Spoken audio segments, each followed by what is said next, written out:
Hello, hello. My name is Ross, and today we're going to be talking about the story of Jacob, more commonly referenced as the story of Jacob and Esau. So grab your popcorn, and if you've been betrayed by your family members time and time again, you might want to grab a tissue box because this one is going to hit close to home. So let's jump right into it. Let's establish a couple main characters in the story and then go from there. So the first character that probably should be established is Abraham. There's a classic song that talks about Father Abraham having many sons. I am one of them, and so are you. That's, the lyrics. But anyways, Abraham and his wife Sarah, they were pretty old when they had Isaac. Isaac was Abraham and Sarah's first son. Sarah was actually 90 when she gave birth to Isaac. Now, Isaac is getting older, and while he's getting older, a lot of stuff happens. His dad is told by God to sacrifice him. Moses and Isaac go up to the mountain to sacrifice Isaac, but he doesn't end up getting sacrificed. And then not too long after that, Isaac's mom, Sarah, dies. And Moses thinks to himself and basically says, okay, the only way that my son is going to get over the grief of Sarah dying is if I get him a wife. And that's exactly what Moses did. Moses sent out one of his servants to go find a wife for Isaac. So that servant comes back with a woman named Rebekah. And as the servant and Rebekah are walking back, Isaac sees them coming. Isaac, just love at first sight, falls in love with this lady right when he sees her. And then they get Old Testament style married in his dead mother's tent. But anyways, Rebekah got pregnant with twins, and it said when these twins were in the womb, they were fighting. How crazy is that? Siblings who weren't even born yet were fighting in the womb. So then she had the kids. The first kid who came out, his name was Esau, and it said he came out a little hairy, he came out a little fuzzy. And then there was Jacob, and it said that Jacob came out holding Esau's heel.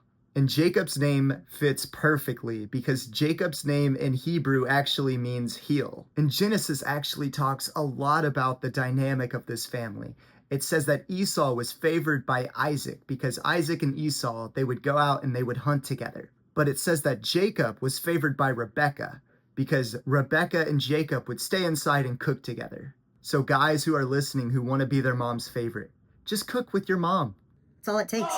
But I feel like I set myself up way too perfectly for this one. Speaking of cooking, Esau was the oldest, and the oldest was always given the birthright. But Rebekah wanted Jacob to have the birthright because Rebekah loved Jacob more than she loved Esau.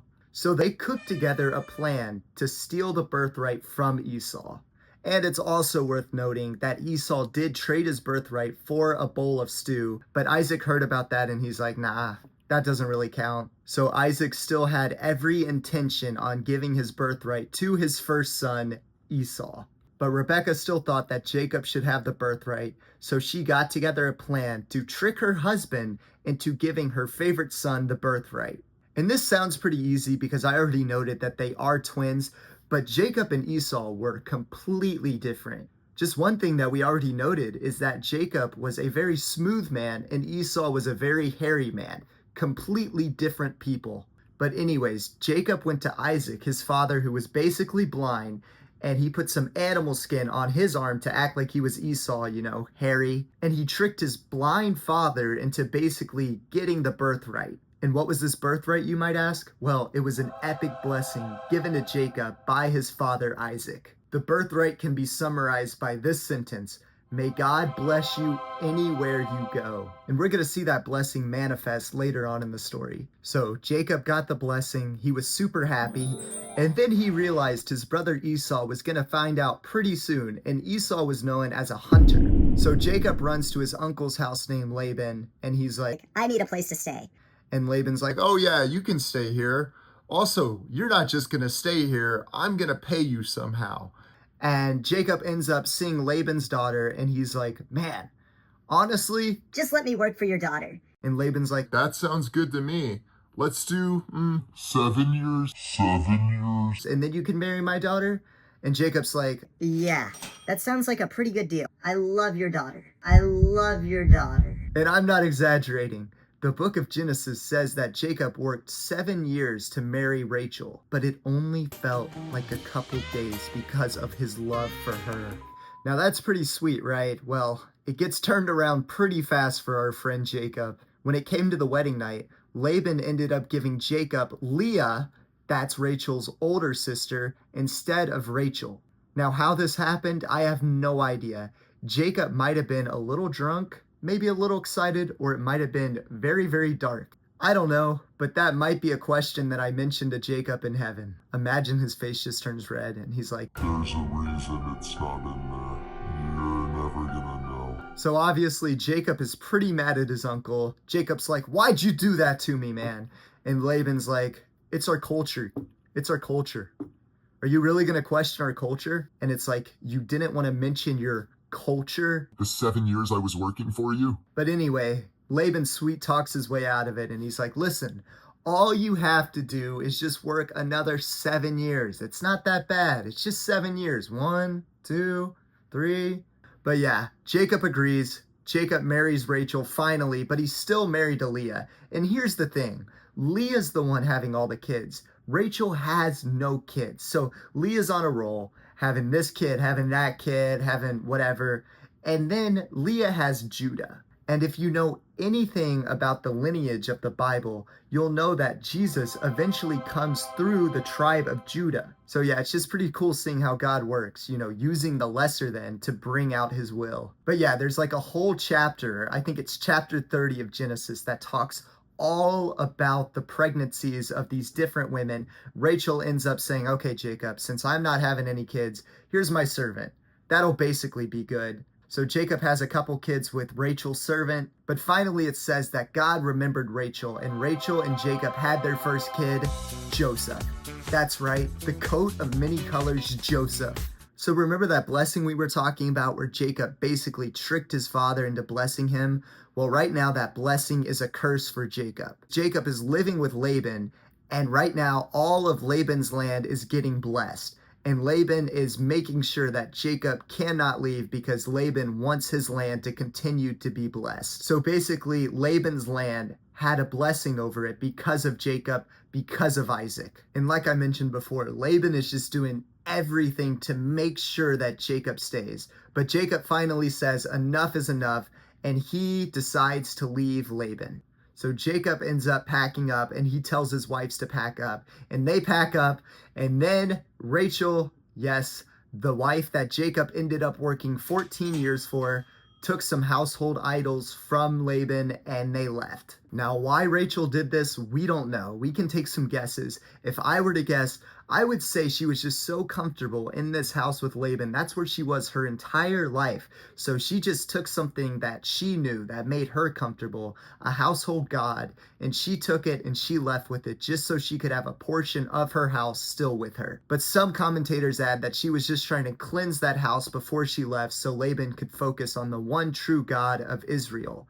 But the thing about that doesn't make sense is she kept it her entire journey. She didn't, find a spot and bury him. She kept it with her. But anyways, Laban finds out that his household gods are missing and that his daughters are missing and that his son-in-law is missing. So he's like, okay, they ran away and they stole from me. So Laban leaves his house and he goes and he tracks them down. And of course he has to sleep because it's probably pretty late when Laban leaves. And he goes to bed outside in the wilderness, and God appears to him in a dream and says, "Hey Laban, when you come to Jacob, you better not say anything positive or anything negative to him." And reading that, it's kind of weird. It's like, wait, why can't Laban say anything positive to his son-in-law?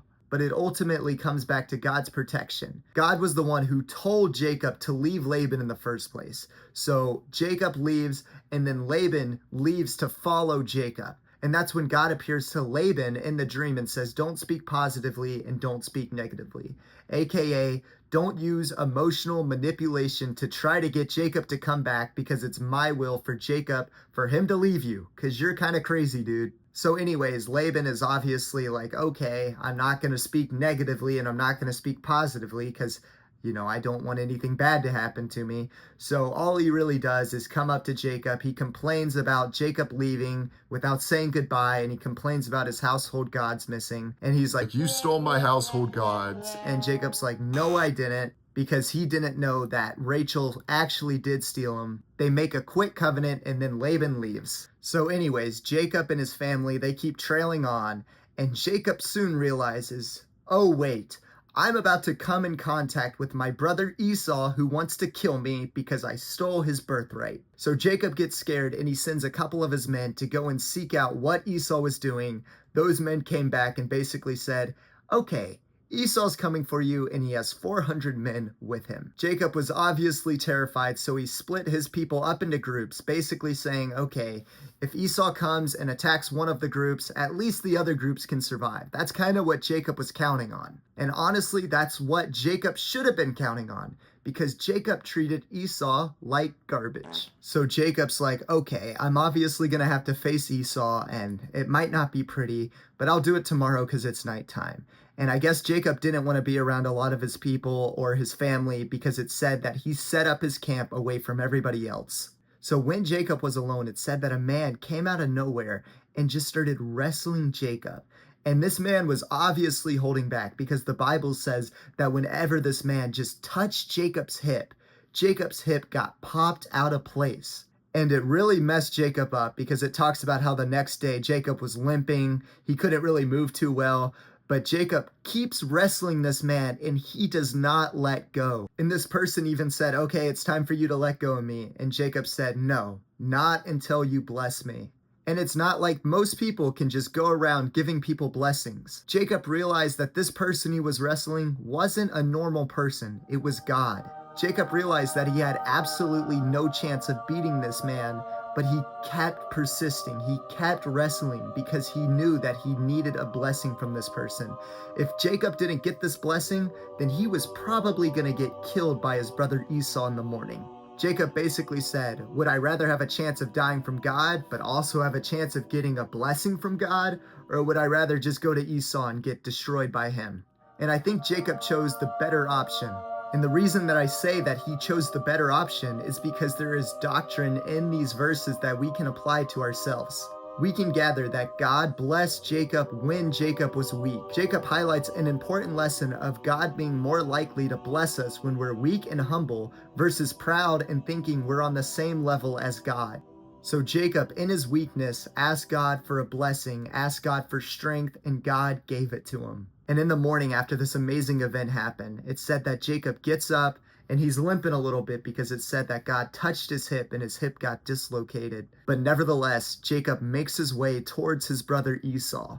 And the Bible says that Jacob saw Esau far away. Just imagine seeing the person that you betrayed, seeing the person that you've literally been fighting your whole life. It says that Jacob and Esau were fighting in the womb. Imagine seeing that person. And also imagine realizing that you have no chance to beat this person. It says that Esau was a hunter since he was born, and all Jacob did was really just work in the kitchen. So Jacob doesn't even try to fight him. It says that Jacob walked out to him and just bowed himself to the ground 7 times, just over and over again. And Esau saw Jacob do this. Now what did Esau do? Esau ran out to Jacob and hugged Jacob. Reading this story is crazy. The Bible goes into detail about what they talked about, and I would recommend you read it. But it was a very sweet conversation. And then Jacob and his family leave and find some land to settle down at. Jacob's daughter Dinah, try saying that 3 times fast, decided to go hang out with some friends in the nearby country. When she went into that country, there was a man named Shechem who was in royalty in that country, and he saw Dinah and he forced love on Dinah. But even after that, Shechem had no problem going to Jacob and saying, Hey Jacob, me and your daughter hit it off last night. Can I marry your daughter, and can the people of my land marry the people of your land? So yeah, obviously Jacob wasn't too happy, and Jacob's sons heard about this, and they weren't too happy either. Jacob's sons kind of took over, and they played a tricky one. They're like, oh, of course, we would love for your people to marry our people, but before we take another step, your people need to be circumcised just like we are. And Shechem loved this plan. Shechem's like, yeah, let's do it. Where do I sign? So anyways, Shechem and all the people in Shechem's country ended up aborting the circumcised train. So all the people in Shechem's country, they ended up getting the procedure, and Jacob's sons knew that there was a pretty decent recovery time for a surgery like that. So Jacob's sons end up going into that country and killing all of the men. And obviously Shechem was not excluded from this list of people that Jacob's sons killed. Jacob's sons completely raided the entire country. They came back to Jacob. Jacob heard about this whole thing. Jacob's like, Come on, guys. I just want peace. and Jacob's sons are like, no, no, no, no, no. That's not going to work. We are going to stand up for our sister, even though the other guys were not able to stand up when we went and killed them all. And I think that Jacob's sons definitely went overboard. Let me just say that. But it's pretty cool reading about that. They were pretty gangster. But anyways, God tells Jacob to move again, so Jacob is on the road again. And this time it wasn't as cool as last time where Jacob got to wrestle God and Jacob got to make it right with his brother. This time, Jacob's wife Rachel, who Jacob loved the most, ended up dying. And then a couple verses later, we read about Jacob's father Isaac dying, and Jacob and Esau went to bury Isaac. But anyways, after that point, the story ends up focusing a little bit more on Jacob and Rachel's first son, Joseph. And if you want to leave a comment, I can talk about Joseph next. There's a lot to go into with the story of Joseph as well. And feel free to leave any comments about this video or something else, or about a video that you would like to see in the future, and I will do my best to respond soon. Thank you for watching.